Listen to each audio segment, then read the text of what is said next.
दोस्तों, यह कहानी तब की है जब मेरी माँ विधवा हुई तो जमींदार के घर काम करने लगी और मैं भी उसके साथ होती थी। जब जवान हुई तो उसके बेटे की नज़र मुझ पर थी। उसने मुझे मोहब्बत के झांसे में फंसाया और फिर मेरे साथ रोज मस्त वाला क्रिकेट का खेल खेलने लगा। मजे मजे के चक्कर में मैं भी उसके साथ रोज क्रिकेट खेलती, लेकिन मुझे नहीं पता था कि यह क्रिकेट मेरी ज़िंदगी बर्बाद कर देगा। कयामत जब टूटी, जब पता चला कि उस लड़के के 5 दोस्तों ने मुझे। तो चलिए कहानी शुरू करते हैं। हेलो दोस्तों, आज की इस कहानी में आप सभी का स्वागत है। मेरा नाम अनु है। मेरे पापा मेरे बचपन में ही इस दुनिया से चले गए। पापा के मरने के बाद मेरे परिवार वालों ने मेरी माँ को घर से बेदखल कर दिया। ससुराल से निकाले जाने के बाद मेरी माँ ने अपने मायके का दरवाज़ा खटखटाया। जब तक मेरी नानी जिंदा रही तब तक किसी न किसी तरह मेरी माँ को मायके में सर छुपाने के लिए जगह मिलती रही। बाद में इस घर में भी मेरी माँ की हैसियत किसी नौकर से कम ना थी, लेकिन फिर भी यह था कि सर छुपाने को छत थी। लेकिन जैसे ही मेरी नानी का देहांत हुआ तो उसके तीसरे दिन ही हमको भी अपना कोई बंदोबस्त करने को कह दिया गया। मेरी माँ अपनी माँ की मौत के दुख से भी नहीं निकल पाई थी कि उनके सर पर एक नई मुसीबत खड़ी हुई। मेरी माँ ने मेरे मामू से लाख मन्नत की कि कम से कम नानी के 10 कर्म तक तो हमको घर में रहने देंगे, लेकिन हमको तीसरे दिन ही घर से निकाल दिया गया। मेरी माँ मुझे लेकर गांव के एक बड़ी ज़मींदार के घर पहुंच गई और उससे पनाह मांगी। उसने हमें सर छुपाने के लिए जगह दे दी कि मेरी माँ उसके जानवरों का बाड़ा साफ किया करेगी और साथ ही उसके घर के सारे काम काज भी किया करेंगी। बदले में वह हमको 2 वक्त की रोटी दिया करेगा और रहने की जगह भी दे देगा। हम उस वक्त जिस किस्म के हालात से गुजर रहे थे, हमारे लिए यह भी बहुत बड़ी बात है कि हमें रहने के लिए जगह मिल गई और सर छुपाने का छत भी। हम वह सारी शर्त मान ली। मैं और मेरी माँ इस घर में घरेलू नौकरानी की हैसियत से रहने लगे। मेरी माँ वहाँ सभी पर संस्कारी महिला थी। जमींदार ने उन्हें कई बार बहाने से अपने क्रिकेट खेलने का निशाना बनाने की कोशिश की, लेकिन ऊपर वाले ने मेरी माँ को सुरक्षित रखा।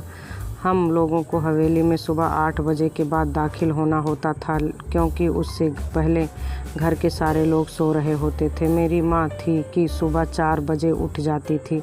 हर काम से फुर्सत होकर हम लोग हवेली में चले जाते थे। वहाँ लोगों को नाश्ता करवाते। अगर कुछ बच जाता तो वही हम खुद से नाश्ता कर लेते, नहीं तो फिर घर आकर खुद नाश्ता करके इसके बाद वहाँ जाकर दोबारा काम काज शुरू कर देते और फिर वहाँ से हमारी वापसी रात को खाना खाकर होती थी। यहाँ हमारा रोज़मर्रा का काम था। हमें ज़मींदार के हवेली के साथ ही नौकरों के एक कमरे में रखा गया था। मुझे हवेली में बैठकर टीवी ड्रामा देखने की आदत पड़ गई थी और मैं अक्सर वहाँ से लेट ही घर आया करती थी। लेकिन चूँकि मेरे घर का एक दरवाज़ा हवेली के अंदर ही खुलता था, इसलिए मेरी माँ भी रहती थी कि मुझे आने जाने में कोई परेशानी नहीं होगी। लेकिन मेरी माँ इस बात को लेकर बहुत परेशान थी कि चौधरी उसके बेटे का किरदार अच्छा नहीं था। वह अक्सर मुझे बचकर रहने को कहती रहती थी, लेकिन मैं अपनी माँ की बात को नज़रअंदाज करके टाल देती थी। टीवी ड्रामा देखते जब मैं जवान हुई, जिस तरह आजकल का कल्चर ड्रामा में दिखाई जा रहा है, उसे देखते हुए मुझे भी चौधरी के बेटे में दिलचस्पी पैदा होने लगी। यहाँ तक कि मैं उसे अपनी अदाएं दिखाकर अपनी तरफ करने लगी। मैं यह सब कुछ अपनी माँ और हवेली के बाकी लोगों से छुपा कर करती थी। लेकिन कहते हैं ना, इश्क और मुश्क सबसे पहले अपनी माँ को पता चलता है। मेरे साथ भी ऐसा ही हुआ। मेरी माँ को मुझ पर शक हो गया और फिर उन्होंने मुझ पर नज़र रखना शुरू कर दी। यहाँ तक कि उन्होंने मुझे रंगे हाथों पकड़ लिया। मगर अब मामला मेरी माँ के कहने से बहुत आगे निकल चुका था। ज़मींदार के बेटे को भी मेरे में दिलचस्पी पैदा हो चुकी थी। वह भी अक्सर मौके की तलाश में रहा करता था और जैसे ही मौका मिलता था मेरे करीब आ जाता था। जब अपनी माँ के कहने के बावजूद मैं इस बात से बाज ना आई तो मेरी माँ ने हवेली छोड़ने का फ़ैसला कर लिया, लेकिन मैंने माँ के साथ जाने से इनकार कर दिया। जब मेरी माँ को और कोई सूरत नज़र नहीं आई तो उसने चौधरी साहब यानी ज़मींदार के उसके बेटे की और मेरी हरकत की शिकायत कर दी। चौधरी साहब ने मेरी माँ से कहा कि तू मेरे हाथ ना आई, लेकिन मेरे बेटे के हाथ जो चीज़ आई है उसे तो आने दे, हमारा भी कुछ हक है। तुम लोगों पर हमारा नमक खाया है। जब मेरी माँ के पास और कोई चारा नहीं रहा तो उन्होंने मुझ पर सख्ती करना शुरू कर दी। मेरी माँ ने मुझ पर सख्ती की तो मैंने रोते हुए शिकायत अपने आशिक से कर दी। मेरे आशिक ने मेरी माँ पर झूठी रिपोर्ट दर्ज करवाकर चोरी के केस में मेरी माँ को जेल भिजवा दिया। माँ का साया सर से उठ जाने के बाद मुझे किसी किस्म की कोई रोक ना रही और मैं गुनाह की दलदल में ठसती चली गई। उसके बाद मैं और मेरा आशिक बिल्कुल खुला हो चुके थे और हम दोनों एक दूसरे के साथ रोज़ मस्त वाला क्रिकेट का खेल खेलने लगे।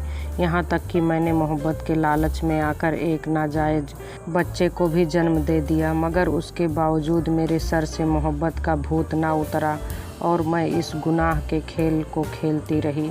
आखिरकार ज़मींदार के बेटे ने मुझसे मुँह मोड़ लिया। अपने महबूब के यूँ मुँह मोड़ लेने पर मैं बहुत दुखी हो गई और बच्चा जिसे मैंने बगैर शादी के जन्म दिया था वह मुझसे छीन लिया गया। ज़मींदार के डर की वजह से गांव में से भी किसी ने मुझसे कोई हमदर्दी ना की और मेरी माँ हमदर्द जो मेरी माँ थी वह जेल में कैद थी। गांव के सारे लोगों और अपने रिश्तेदारों से भीख मांग लेने के बाद जब और कोई सूरत नज़र ना आई तो मैं दोबारा उसी ज़मींदार के दर पर आई और फिर खुद को उसके सुपुर्द कर दिया। जब ज़मींदार का दिल भी भर गया तो उसने मुझे हवेली के एक नौकर से शादी करा दिया और उसको सख्ती से हुक्म दिया कि मुझे हवेली में ही रखा जाए, कहीं बाहर ना जाने दिया जाए ताकि मैं कहीं फरार ना हो जाऊं और जब चाहे उसके बेटे का दिल हो उसके लिए खेलने का सामान बन सकूं। 1 साल तक मैं ऐसी ज़िंदगी गुजार रही। इसके बाद उनका मन भर जाने के बाद मेरे पति को हवेली से निकाल दिया गया। मैं जो अभी जवानी की उम्र में थी लेकिन ज़िंदगी के बहुत सारे घटना देखकर समझदार हो चुकी थी, मगर अब मेरी समझदारी मेरे किसी काम ना आई। मेरा पति मुझे एक जुए में हार गया। पहले पति के बाद मैं एक दूसरे जुआरी के पास चली गई। कई लोगों को मुझ में दिलचस्पी ख़त्म होने लगी तो मुझे आज़ाद कर दिया गया, लेकिन अब यह आज़ादी मेरे किसी काम की नहीं थी। मैं अपनी सांसें पूरी करने के चक्कर में सड़कों पर भीख मांगने लगी। वहाँ मेरी मुलाकात किसी रहमदिल इंसान से हुई जिसने मुझे एक अनाथ आश्रम में पहुँचा दिया गया। वहाँ मेरी ज़िंदगी बदल गई। आज भी उसी अनाथ आश्रम में हूँ, लेकिन मुझे उन 20 मर्दों में बस एक मर्द ऐसा मिला जिसने मुझे ऊपर वाले से मिला दिया। उन सब की बड़ी मुजरिम तो मैं खुद थी जिसने अपनी माँ की बात ना मानकर कुछ शैतान की राह पर चलने का फैसला किया।